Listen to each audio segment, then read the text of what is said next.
James Whitaker was a retired school principal living in a quiet suburban neighborhood just outside Denver. At 73 years old, James had the calm dignity of a man who had lived a purposeful life, raised a family, and watched the world shift in many ways.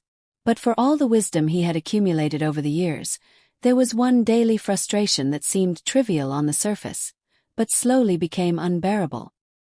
He couldn't sleep through the night without waking up 2, sometimes 3 times to use the bathroom. It started subtly in his late 60s.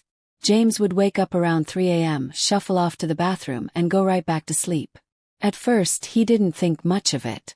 Just getting old, he'd chuckle, brushing it off with a half-hearted smile. But as the years went on, the bathroom trips became more frequent and more disruptive. The sleep he got felt shallow, broken, and unrestful. He began feeling foggy during the day. He started forgetting appointments and struggled to remember where he left his keys. His wife Linda noticed the change. "You've been so tired lately, James. Maybe we should see someone about this."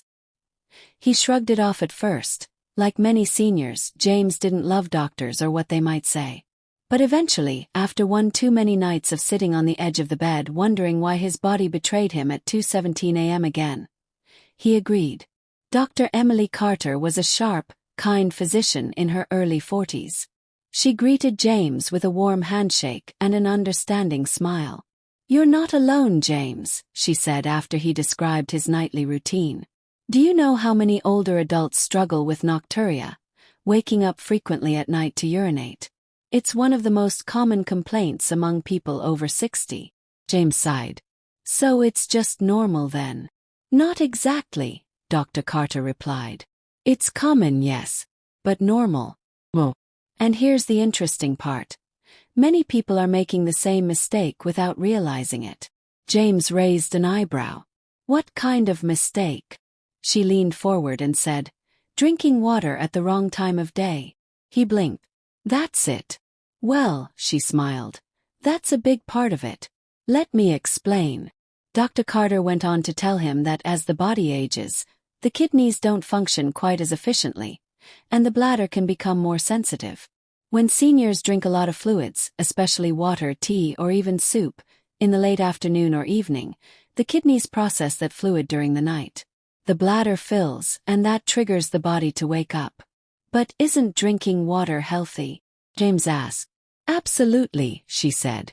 "But timing matters. If you drink most of your water earlier in the day and taper off in the evening, your body has time to process it during waking hours. But if you drink a lot after 6 p.m., your bladder doesn't care that you're asleep at 2 a.m. It'll still send the signal." James was floored. "So you're saying if I shift my water intake to earlier in the day, I might actually sleep through the night?" Dr. Carter nodded. "You'd be surprised how many of my patients see improvement in just a week." He left that appointment feeling skeptical but hopeful. At dinner that night, James shared the conversation with Linda. She looked surprised. "That makes sense, though. You do drink a lot of water during and after dinner." "I never thought of it like that," James said. "But I'm going to try it. I'll start drinking more in the morning and less in the evening. Let's see what happens." The next day, James set an alarm for 7 a.m. and began his new routine.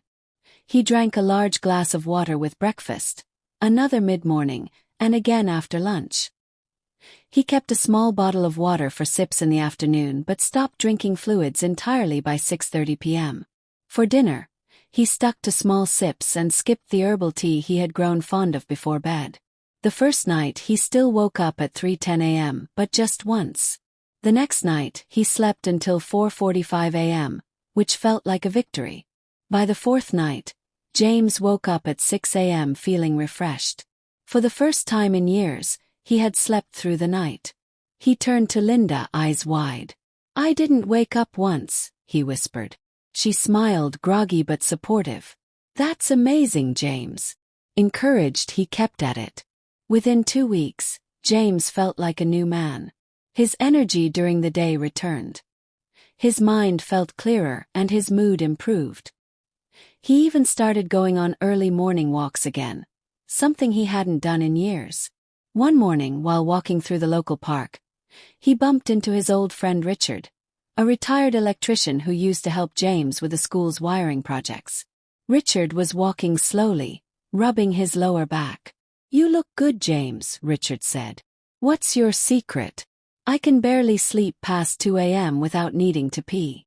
James smiled and repeated what Dr. Carter had told him. "Turns out the problem isn't just age. It's drinking too much water late in the day." Richard looked surprised. "Really? I drink water all evening. I thought it helped with digestion." "Same here," James said. "But I moved my water intake earlier, and I'm finally sleeping like I used to." They chatted for another 20 minutes. Richard promised to give it a shot and said he'd let James know how it went. Later that week, James received a phone call from Richard. "You were right," Richard said, laughing. "I slept all the way to 5:30. First time in months. Tell that doctor of yours she's a genius." Word spread slowly. James, who had always been respected in his community, began to share the lesson with others at his senior center. He even spoke at a small wellness seminar organized by the local community center. The audience was made up mostly of retirees, women and men in their 60s and 70s who looked exhausted but eager for answers. James stood before them, modest and genuine. "I used to think waking up to pee at night was just part of growing old. But it turns out I was making a simple mistake, one that many of us make. I drank water too late.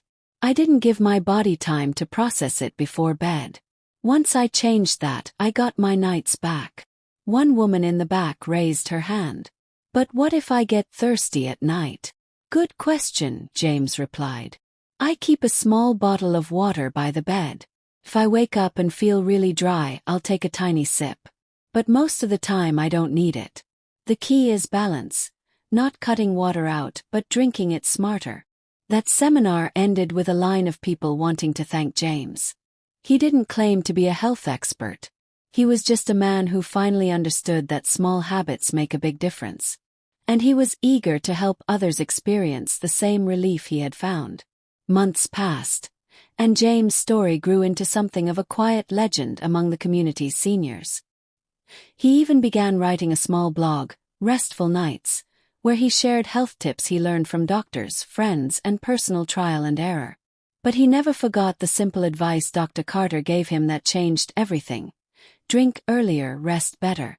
It was a lesson hidden in plain sight, ignored because it seemed too simple to matter. And yet, it transformed his nights and gave him back his days. Looking out the window one fall morning, sipping coffee as the sun warmed the edge of the horizon, James felt a peace he hadn't known in years. Not just from the sleep, but from the realization that it's never too late to learn something new. Especially if that one thing can give you back the most precious gift of all: rest.